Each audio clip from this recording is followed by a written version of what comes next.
इस कहानी का नाम है कबूतर का आदरातिथ्य। कई वर्ष पहले की यह बात है। एक गांव में एक सयाद रहा करता था।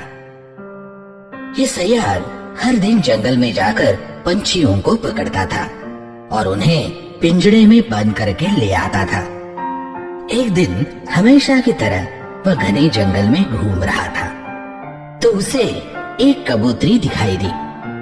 सयाद ने बड़े कौशल से उसे पकड़ा और अपने पिंजड़े में बंद कर दिया। थोड़ी ही देर में बारिश शुरू हो गई। सयाद उस बारिश में भीग गया और पूरी तरह से गीला हो गया और फिर ठंड की वजह से वह कांपने लगा। उसने एक पेड़ का आसरा लिया और बारिश रुकने की राह देखता रहा। थोड़ी देर बाद बारिश रुक गई। संजोग से जिस पेड़ के नीचे उस कबूतरी को पिंजड़े में बंद करके रखा था, उसी पेड़ की डाली पर उसका पति कबूतर भी बैठा था। वह उड़कर नीचे आकर कबूतरी से कहा, मैं अभी उस सयाद पर हमला करके उसका पिंजड़ा खोलकर तुम्हें रिहा करने पर मजबूर करता हूँ। नहीं स्वामी, ऐसा नहीं करना, क्योंकि इस सयाद ने जिस पेड़ का सहारा लिया है वह पेड़ हमारा अपना घर है। तो उस दृष्टि से वह सयाद अपना अतिथि है और घर आए अतिथि से हमेशा आदर और प्रेम पूर्वक व्यवहार करना चाहिए।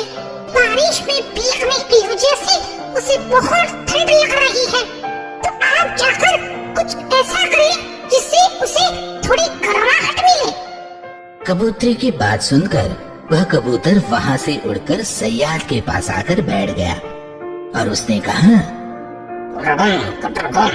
अरे सयाद भाई, आप तो ठंडी से कांप रहे हो, रुको मैं तुम्हारे लिए कुछ करता हूँ। ऐसा कहकर कबूतर उड़ गया और कहीं से थोड़ी सूखी लकड़ियाँ ले आया।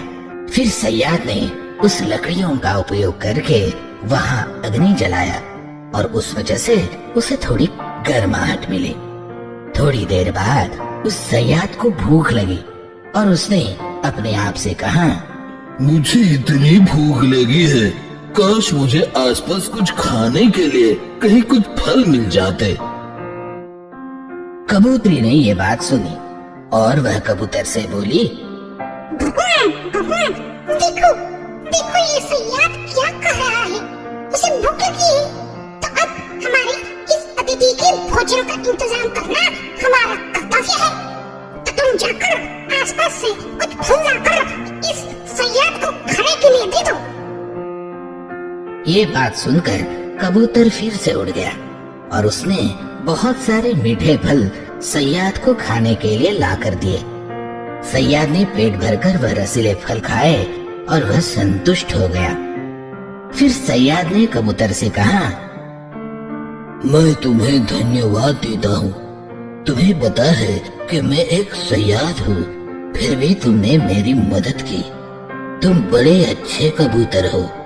मुझे लगता है कि हम अच्छे दोस्त बन सकते हैं। बोलो, हमारी दोस्ती के लिए मैं तुम्हारे लिए क्या कर सकता हूँ? सयाद भाई, जिस कबूतरी को पकड़कर तुमने पिंजरे में बंद कर रखा है वह मेरी पत्नी है। अगर तुम सच में मुझे तुम्हारा दोस्त मानते हो तो क्या तुम उसे पिंजरे से रिहा कर सकते हो? मैंने तो उसके ही कहने पर तुम्हारी मदद की है, क्योंकि वह मानती है कि तुम हमारे अतिथि हो, तो तुम्हारा ख्याल रखना हमारा कर्तव्य है। कबूतर की ये बात सुनकर सयाद बहुत शर्मिंदा हुआ। उसने न सिर्फ कबूतरी को पिंजड़े से रिहा कर दिया, बल्कि उसने ये तय कर लिया कि उस दिन से वह किसी भी निरपराध स्वतंत्र पंछी को पकड़कर पिंजड़े में बंदी करके नहीं रखेगा। उसने उस दिन से अपना गुजारा करने के लिए कुछ दूसरा काम करने का तय कर लिया और उस दिन से ये कबूतर कबूतरी और वह सयाद दोनों बहुत अच्छे दोस्त बन गए। तो बच्चों, इस कहानी से हमें ये सीख मिलती है कि हमारे घर आए अतिथि का किसी भी परिस्थिति में आदर और प्रेम पूर्वक ख्याल रखना चाहिए।